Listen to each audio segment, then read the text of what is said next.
اس کو ان کے لیے ریگولیشنز کو اور زیادہ سخت کرنا چاہیے تاکہ کوئی بھی صحافی جو ہے وہ ریڈ لائن کراس نہ کرے۔ اب یہ ریڈ لائن کا معاملہ بھی بڑا دلچسپ ہے۔ ان کا یہ کہنا ہے کہ پوری دنیا کے اندر جو جرنلسٹک نارمز ہیں وہ ایک ریڈ لائن کے ارد گرد موجود ہوتی ہیں، ان کے ارد گرد ایک دائرہ ہے، اس دائرے کے اندر رہ کے کام کرتے ہیں، وہ ریڈ لائنز کو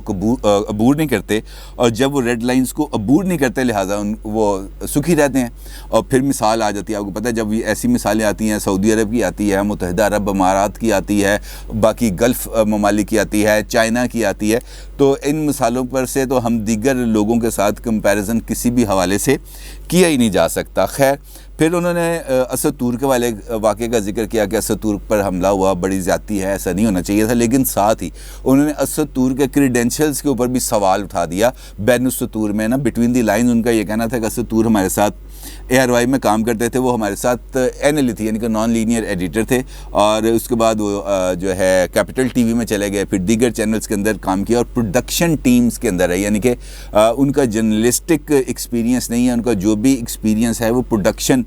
کے حوالے سے ہے، لہٰذا ایک جرنلسٹ کو ماری نہیں پڑی تو اس کو مارنی پڑی، تو لہٰذا ہم کیوں اس پر اتنا زیادہ احتجاج کر رہے ہیں، ہم کیوں اداروں کو بلا بھلا کہہ رہے ہیں، ہم کیوں کسی شخصیت کو ٹارگٹ کر رہے ہیں، ہم کیوں اس بات کا ذکر کر رہے ہیں کہ آپ کے گھروں کی باتوں کو ہم باہر لے کے آئیں گے۔ تو ان کا اصل میں پرابلم یہ تھا۔ اچھا، اس کے بعد وہ انہوں نے ذکر کیا پھر حامد میر صاحب کا، اور حامد میر صاحب پر ہونے والے حملے کا جو کراچی میں ہوا تھا، اور اس میں وہ خاصے زخمی ہوئے تھے، اللہ تعالیٰ نے ان کو صحت دی ہے۔ اچھا، اس معاملے میں بھی انہوں نے ذکر کیا اسی بریفنگ کا جو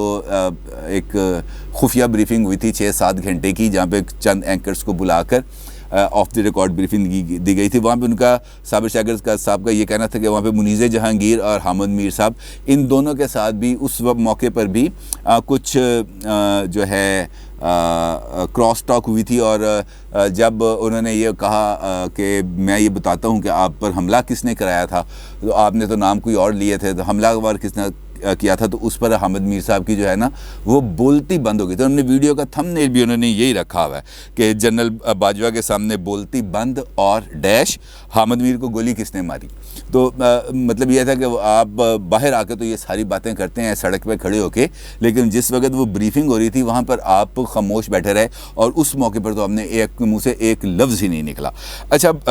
بات تو بڑی انہوں نے 22 منٹ کی طویل ہے، لیکن میرا جو چند باتیں ہیں اس پر جس کی وجہ سے میں نے یہ ویڈیو کیا وہ چند معاملات ہیں۔ ایک تو یہ ہے کہ دنیا بھر میں ہونے والے جو واقعات ہیں اس کی بنا پر کیا پاکستان میں ایسے واقعات کو ہم ایک کلین چٹ دے سکتے ہیں کہ جناب پوری دنیا میں اگر ایسے واقعات ہوتے ہیں، صحافیوں کو ہراس کیا جاتا ہے، صحافیوں کو اٹھایا جاتا ہے، صحافیوں کو حبس بے جا میں رکھا جاتا ہے، ان کو مارا پیٹا جاتا ہے، ایون ان کو قتل کر دیا جاتا ہے، تو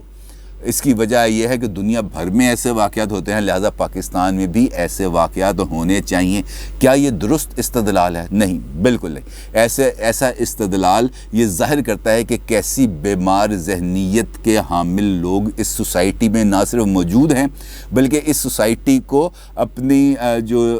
کیپیسٹی ہے اس کے ذریعے اس کو مس لیڈ بھی کر رہے ہیں اور اس کو گمراہ بھی کر رہے ہیں، اور پھر یہ دعویٰ کر رہے ہیں کہ ہم آپ کو لیڈ کریں گے۔ تو یہ بہت زیادہ کنسیپچول جو ہے وہ پیدا کی جا رہی ہے معاملات کے بارے میں، جو کسی بھی صورت درست نہیں ہے۔ آپ آمریت کا مقابلہ جمہوریت کے ساتھ نہیں کر سکتے، کسی صورت میچ نہیں کر سکتے۔ ہم سیب کو سیب کے ساتھ ہی اس کا کمپیریزن کر سکتے ہیں، میچ ایپل ود ایپل، لیکن یہ نہیں ہے کہ آپ apple match with watermelon, possible ہی نہیں ہے، کیسے کریں گے آپ؟ لیکن ہم یہاں پر اس میچ کو اس طریقے سے کرنے کی کوشش کر رہے ہیں، لیکن ہم اس بات کو بھول جاتے ہیں کہ ترقی یافتہ ممالک میں ایسے بہت سارے میکینزم ہیں جہاں پر ہر فرد کو قانون کے سامنے آ کر جواب دہ ہونا پڑتا ہے۔ خود امریکی سینٹ کے اندر، ایوان نمائندگان کے اندر ان کی جو کمیٹیز ہیں، پورے ایوان کے اندر نہیں، جو ان کی کمیٹیز ہیں، چاہے وہ ڈیفنس کے بارے میں، چاہے وہ خزانہ کے بارے میں، چاہے وہ خارجہ کے بارے میں ہے، وہاں پر تمام اداروں کو پیش ہو کر ان کے سوالوں کا اور سخت ترین سوالوں کا جواب دینا پڑتا ہے۔ کیا پاکستان میں ایسا کمیٹی سسٹم اب تک وجود میں آ چکا ہے؟ اس کا جواب ہے نہیں۔ لہٰذا ہم ان ساری صورتحال کا دنیا میں پائی جانے والے ممالک کے ساتھ کمپیریزن نہیں کر سکتے. اور جب رپورٹ آتی ہے دنیا میں کہ پاکستان کو کس حد تک آزادی حاصل ہے تو پاکستان سے اوپر جو نمبر آتا ہے وہ افغانستان اور عراق کا آتا ہے. تو اس سے آپ اندازہ لگا لیں کہ پاکستان میں صحافت کس حد تک آزاد ہے. دوسرا سوال جو پیدا ہوتا ہے کہ وہ جو بات کرتے ہیں کہ ریڈ لائن ہے, دنیا میں ایک ریڈ لائن لگا دی گئی ہے, صحافی اس ریڈ لائن کو کراس نہیں کرتے. پاکستان کے اندر ریڈ لائن نہیں ہے, لہٰذا صحافی ہر جگہ چلے جاتے ہیں. تو اس پر میرا یہ خیال ہے کہ یہاں پر بھی صابر شاکر صاحب بالکل اسی طرح غلط ہیں جس طریقے سے کرونا کے عروج کے اوپر انہوں نے یہ اپنے ایک پروگرام میں یہ کہہ دیا تھا کہ ایک رپورٹ آ گئی ہے پاکستان میں کہ پاکستان میں کرونا کے دنوں میں اب 12 کروڑ بچے پیدا ہو جائیں گے, تو اس وقت آبادی کا سیلاب آ جائے گا آنے والے دنوں کے اندر. تو اب تک ہمیں اس بات کا کوئی ثبوت نہیں مل سکا کہ پاکستان کے اندر 1 سال تو ہو گیا اب کرونا میں, تو یہ وہ جو بچے انہوں نے پیدا کرنے تھے وہ اب کم از کم 3-4 مہینے کے تو ہو جانے چاہیے تھے. لیکن چونکہ وہاں پہ بھی انہوں نے فیکٹس کو ہی ڈسٹارٹ کیا تھا, 12 لاکھ کو 12 کروڑ بنا دیا تھا. تو اسی طریقے سے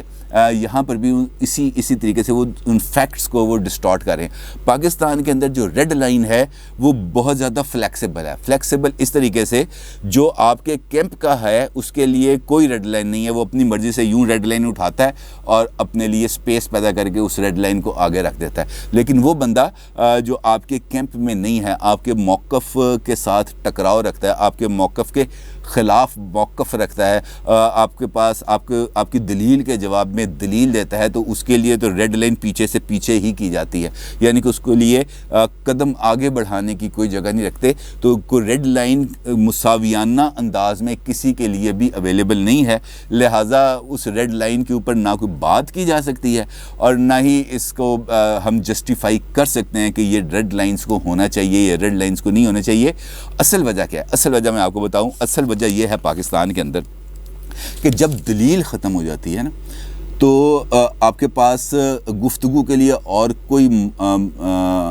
ٹاپک نہیں رہتا, تو آپ پھر ڈنڈا اٹھاتے ہیں. آپ دوسرے کو دباؤ میں لانے کے لیے اس کی دلیل کا جواب آپ دیتے ہیں ڈنڈے سے. پاکستان کی صحافت اور جمہوریت دونوں کا ہی ایک ہی جیسا حساب ہے. جتنی کمزور جمہوریت ہے وہ بھی ڈنڈے سے دبک کے بیٹھ جاتی ہے, اور ویسے ہی صحافت ہے. جب تک ڈنڈا اوپر رہتا ہے صحافت آزاد ہے, جب ڈنڈا نیچے آ جاتا ہے تو صحافت بالکل کونے میں لگ کر ڈری سہمی ہو کے کھڑی ہو جاتی ہے. اور یہی حال ہماری جمہوریت کا ہے. جب تک آپ کو ڈنڈا نظر نہیں آ رہا, ہم بہت زیادہ بڑھ کے مارتے ہیں, بہت آگے بڑھنے کی کوشش کرتے ہیں, اور پھر ہم اختلاف رائے کو اس جگہ پر لے جاتے ہیں جہاں پر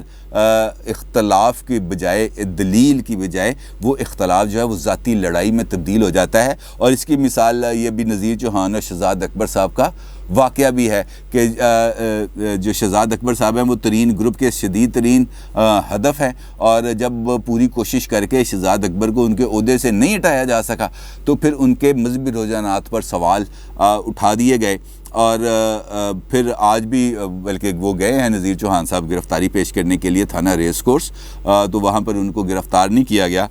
وہاں پہ بھی خیر جا کے انہوں نے بڑی طویل گفتگو کی ہے, بڑی لمبی چوڑی انہوں نے میڈیا ٹاک کی ہے, اور اس پر انہوں نے یہ کہا ہے کہ میں اپنے موقف پر قائم ہوں. یعنی کہ جو میں نے شہزاد اکبر صاحب کے بارے میں بات کی تھی میں اس موقف پر قائم ہوں, میں ثبوت دوں گا, لیکن وہ ثبوت کب دیں گے اس کا تو انتظار رہے گا. تو خیر اب معاملہ یہ ہے کہ اس بات کو ہم یہ کہہ سکتے ہیں کہ جب ہمارے پاس دلیل ختم ہو جاتی ہے, تو دلیل ختم ہونے کا مطلب یہ ہے کہ ہم ہار تسلیم کریں, ہم اس بات کو تسلیم کر لیں کہ جناب آپ کے دلائل وزنی تھے اور میرے دلائل ختم ہو چکے ہیں, لہٰذا آپ کی بات درست ہے. لیکن اس میچورٹی تک آنے کے لیے ابھی ہمیں بہت لمبا وقت درکار ہے, اور میں امید کرتا ہوں کہ یہ وقت جلد شاید آ جائے ہمارے پاس کہ ہم پولیٹیکل میچورٹی کے اس لیول پر پہنچ جائیں جہاں پر ہم اختلاف رائے رکھنے والوں کو ہسپتال پہنچانے کی بجائے ان کو اور زیادہ گروم کرنے کی کوشش کریں. دلیل کا جواب دلیل سے دیں, سوچ کا جواب سوچ سے دیں, بیانیے کا جواب بیانیے سے دیں, اور